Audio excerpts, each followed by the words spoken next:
How to apply animations to objects in Microsoft PowerPoint. Open your Microsoft PowerPoint presentation. Select the object you want to animate. Go to the Animations tab. Choose an animation effect from the gallery. You can click the More arrow for additional options.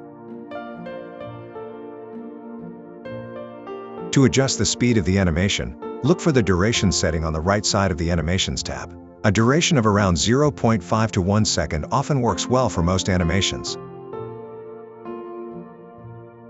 For further customization, explore effect options within the Animation tab. Additionally, the Animation pane allows you to manage and configure the timing and order of your animations.